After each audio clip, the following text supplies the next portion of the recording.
आज हम डिस्कस करेंगे जो इस फिजिकल साइंसेस हमारी जो ब्रांच है, जो ये टॉपिक है फिजिकल साइंसेस, इसका लास्ट टॉपिक रहता है, यानी कि लास्ट चैप्टर है उसका basically modern materials and chemicals.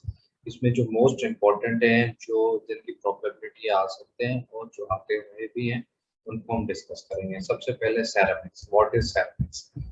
It is basically an inorganic and non-metallic solid made up of clay that has been hardened and shaped by heating to high temperatures.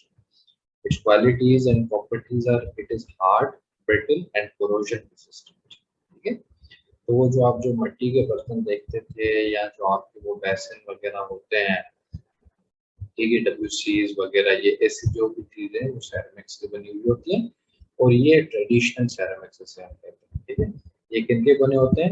Inorganic non metallic solid, मिट्टी से बने होते हैं और उनको harden किया जाता है और शेप किया जाता है by heating them to high temperatures. ठीक है, what are its qualities? They are hard, brittle and corrosion resistant. अच्छा जी, आ जाते हैं कि एडवांस्ड सेरेमिक बोन्स। इसमें हमने क्या डिस्कस करना है? Modern materials. सेरेमिक्स एक ओल्ड कॉन्सेप्ट है, आजकल आ रहा है एडवांस। ये basically these are based on oxides known as alumina। ठीक है, Al2O3, ये आपका Al2 नीचे आ जाएगा, O3 भी नीचे आ जाएगा, मतलब ड्यू टू यहाँ पे फंक्शंस की वजह से Al2 बड़ा आ गया, O3 एंड जिरकोनियम। ठीक है, और non oxides such as carbides, borides and silicides और ऑन। तो ये आपके पहले सेरेमिक्स की डेफिनेशन में क्या आता है कि there are inorganic non metallic solid. इसमें आप क्या है, ये बेसिकली कंपाउंड फॉर्म में होता है। एडवांस सेरेमिक क्या होता है? कंपाउंड फॉर्म में होते हैं। ये हमेशा जो है एक से ज्यादा ही उसमें एलिमेंट्स का जब मिक्सचर होता है तो वो फॉर्म करता है कंपाउंड। जैसे एल्यूमिनियम जो है ये एक कंपाउंड है, एलिमेंट है, ऑक्सीजन भी एक एलिमेंट है। इसमें अब ये दो यूनिट किसके हैं? एल्यूमिनियम के, और 3 यूनिट ऑक्सीजन के, तो ये क्या बन गया? एल्यूमिना बन गया। इसी तरह जिरकोनिया है, देन नॉन ऑक्साइड कार्बाइड, जिसको बोल सकते हैं बोराइड साइड। ये केमिस्ट्री का बेसिकली टॉपिक है। ठीक है जी, तो इसकी एप्लीकेशंस क्या होती हैं? एप्लीकेशन जो मॉडर्न सेरेमिक्स है, ये एरोस्पेस से आपका यूज होता है। आपके जो इधर से सैटेलाइट्स जाते हैं या स्पेस शिप्स जितनी भी जा रही हैं, तो जो उनकी आउटर बॉडी होती है वो सेरेमिक्स की बनी होती है। जो उनकी डायल्स होती हैं, जो शेप हुआ होता है या जो भी मटेरियल होता है, उसको क्या कहते हैं? Advanced ceramics. ठीक है, और इसी तरह फिर वो पर्सनल जैसे PPI के होते हैं, पर्सनल प्रोटेक्शन के हवाले से जो मेडिकल उसमें यूज होते हैं, PPIs वगैरह या ऐसी कोई चीजें जो है वो भी मॉडर्न सेरेमिक्स की बनी होती है। ठीक है, देन आपको मेडिसिन में ये बहुत काम आती है। डेंटल इम्प्लांट्स यानी कि दांत वगैरह आ रहे हैं जो मॉडर्न सेरेमिक्स के हैं। और आज आपने देखा होगा नी रिप्लेसमेंट होती है या हिप रिप्लेसमेंट होती है, तो वो जो बोन होता है, आर्टिफिशियल बोन होता है, it is basically made up of advanced ceramic. और बाकी जो आपकी चिप्स होती हैं, कंप्यूटर में जो चिप्स वगैरह आती हैं, और बाकी कंप्यूटर का भी जो मटेरियल होता है, लैपटॉप वगैरह का, उनमें भी ये एडवांस सेरेमिक का यूज है। देन सेकेंड है हमारा मॉडर्न केमिकल, वो है मॉडर्न मटेरियल, वो है प्लास्टिक्स।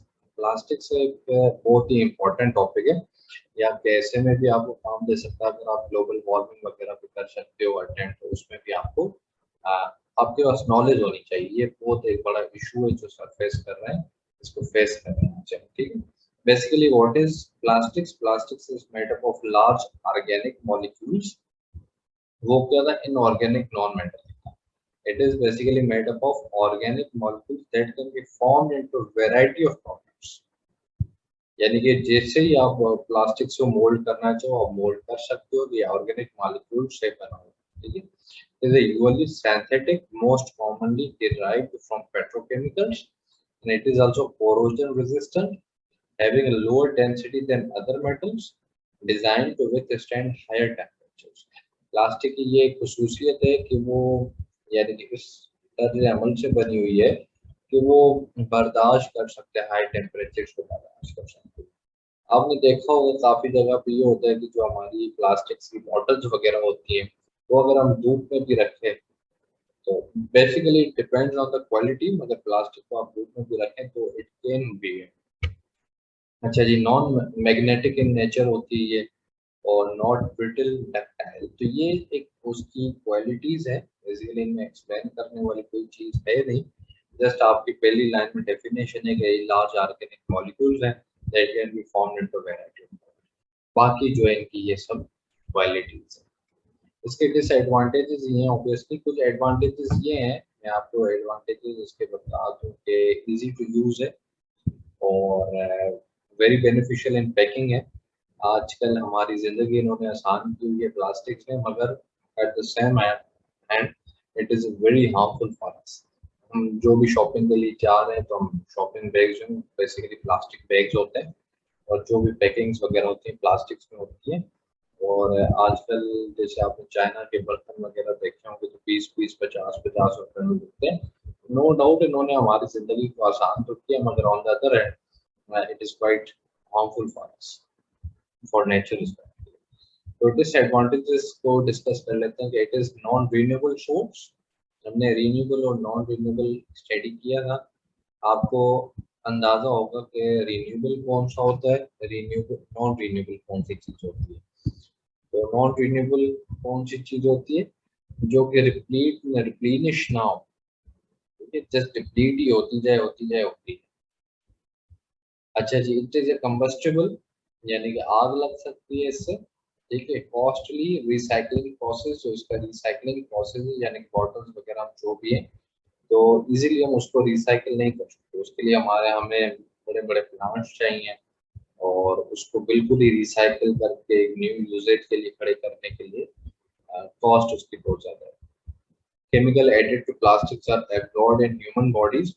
अब जैसे आपने देखे होंगे कि शॉपों में जिनसे पैकिंग हो रही है, तो काफ़ी चीज़ें हम ऐसी खा जाते हैं, या जो जैसे चिकन होता है, फ्रोजन चिकन वगैरह होते हैं, ये पैक्ड होते हैं बेसिकली शॉप में। तो हम जितना भी कहें तो वो केमिकल एब्जॉर्ब लाजमी होता है चिकन में, या वेजिटेबल्स में, या कोई भी चीज़ ऐसी हो तो उसमें एब्जॉर्ब होता है, वो आगे जाके हम खाते हैं, तो जो केमिकल है वो ऑब्वियसली हमारी बॉडीज में जा रहा है। It also disturbs aquatic life. 50 to 80% debris in marine areas is plastic. तो ये आपकी जो समुद्री आबे हयात हैं उनको डिस्टर्ब करती है। 50 से 80% जो समंदर में गंद होता है वो बेसिकली प्लास्टिक होता है। चॉकलेट्स हो जाती हैं, बॉटल्स हो जाती हैं, फला बाकी जो चीज़ें हैं गंद वगैरह, वो तो ये कि चीज डिजॉल्व हो जाता है या उसका एक नेचुरल प्रोसेस हो जाता है, मगर प्लास्टिक का भी प्रोसेस ही नहीं है, वो इसी शक्ल में रहती है। तो आजकल इससे ये हो रहा है कि ये एक बड़ा कंसर्न रहा है इन्वायरमेंटलिस्ट के लिए, कि मछलियाँ वगैरह जो है उनके मुंह में शॉपर आ जाती है, वो मर जाती हैं काफी नुकसान। अच्छा जी, plastic buried in landfills spreads into ground water and disturb habitats. एक हमारा वेस्ट को डील करने का हमारा एक तरीका ये होता है कि जमीन को तो उसमें गंद कचरा डालो और जमीन फिर से क्या कर दो, बंद कर दो। उसमें अगर हमारे ऑर्गेनिक मटेरियल्स वो वाले हों जो आगे जाके जमीन को कुछ न्यूट्रिएंट्स वगैरह या कुछ प्रोटीन्स वगैरह जमीन को प्रोवाइड कर सके, फिर तो वो ठीक है, वो कचरा भी ठीक है। जैसे में इंसान की डेड बॉडी होती है, जानवर वगैरह की होती है, वो अगर जमीन में हम डालते हैं तो वो चलो ठीक है, फायदा है। मगर प्लास्टिक एक ऑर्गेनिक ऐसा मटेरियल है जो कि मैंने आपको जैसे बताया कि वो अपनी शक्ल चेंज नहीं करता। तो ये जब आपका लैंडफिल्स में आप इसको बरी करते हो, तो ये ultimately it harms your ground water and disturbs habitats. जो अंदर आबे हयात होते हैं उनको डिस्टर्ब करते हैं, और ग्राउंड वाटर भी आपका अगर कंटामिनेट हो जाएगा, पोल्यूट हो जाएगा, तो obviously it is disturbing human and living organisms basically. अच्छा जी, इसके इन्वायरमेंट इम्पैक्ट्स काफ़ी नेगेटिव होते हैं, जैसे मैंने आपको बताया ये जितने भी मैरिन लाइफ हो गया, अब ये जो इसका जो बनने का प्रोसेस होता है it is basically harmful and negative, it carries negative impact for environment. अब वो इस तरह से होता है कि जो बनता है कंबस्टिबल होता है, तो जैसे कार्बन डाइऑक्साइड ऊपर जाती है, और कार्बन डाइऑक्साइड ऊपर जाती है तो ऑब्वियसली ग्लोबल वार्मिंग में इंक्रीज आता है। एंड वर्ल्ड वाइड एक रिपोर्ट है कि world wide about 50 kg of plastic is produced annually per person with production doubling every 10 years। तो आप इससे अंदाजा लगा सकते हो कि सिचुएशन कितनी वर्ष से वर्ष होती जा रही है। यानी कि एक एवरेज है कि 50 kg पर पर्सन बन रहा है। यानी अगर जितनी भी हमारी यानी कि टोटल प्लास्टिक दुनिया में अगर देखें कि कितनी अवेलेबल है, उसको टोटल पॉपुलेशन से डिवाइड करें तो एक बंदे के ऊपर एक बंदे का हिस्सा 50 kg है और ये हर 10 साल बढ़ रही है। तो ये इतनी स्पीड से बढ़ रही है और obviously it is harming environment. अच्छा जी, कंट्रोल कैसे किया जा सकता है प्लास्टिक को? Source reflection, basically paper bags आप बना लें। सबसे इस टाइम जो मेजर कंसर्न है वो आपकी जो शॉपर्स हैं वो दरिया में भी जा रही हैं, समंदर में भी जा रही हैं, तो डायरेक्ट जैसे मैंने आपको बताया मछलियों के मुंह में चली जाती हैं और फिर वो सांस, तो वो मछली को इंसान तो नहीं है कि अपने बाजुओं से या हाथों से क्या करे तो वो शॉपर हटा दे। उस बेचारी के पास तो हाथ भी नहीं है कि वो हाथों से मुंह से उतार दे और सांस वगैरह ले, तो इससे काफी मछलियां मर गई। कोई यहाँ तो वो शॉपर्स खा लेती हैं तो मसला होगा। तो आप शॉपर्स को कन्वर्ट करो पेपर बैग्स में, ये आपकी प्लास्टिक एक किस्म की खत्म हो जाएगी। जैसे आपके आजकल फास्ट फूड चेन जो है वो इस चीज को यूज कर रही है। KFC का आप देख लो बॉक्स होता है, पेपर बैग होता है, basically it is not a shopper. ये एक अच्छा इनिशिएटिव है बाय फास्ट फूड इंडस्ट्री। तो ये सबको रेप्लिकेट करना चाहिए, इसमें डिफरेंट डिफरेंट आप इनोवेशंस ला सकते हो। अच्छा जी, बायोडिग्रेडेबल प्लास्टिक्स यूज करें आप। बायोडिग्रेडेबल plastics क्या होती हैं? Basically, these are made up substantially from renewable plant materials such as cellulose and starch. आपने शायद देखा हो कि ना देखा हो, टर्की से एक बंदा था जिसने क्या किया था, शॉपर बनाया था कोकोनट। वो शॉपर आप यूज करके पानी में डिजोल्व करके पी भी सकते हो। तो इसी तरह से बायोडिग्रेडेबल प्लास्टिक्स ये होती हैं, कल को अगर ये समंदर में फेंकी भी जाती है तो ये मटेरियल क्या होता है, इनका मटेरियल रीन्यूएबल मटेरियल होता है। ये बनी होती है सेल्यूलोज और स्टार्च की।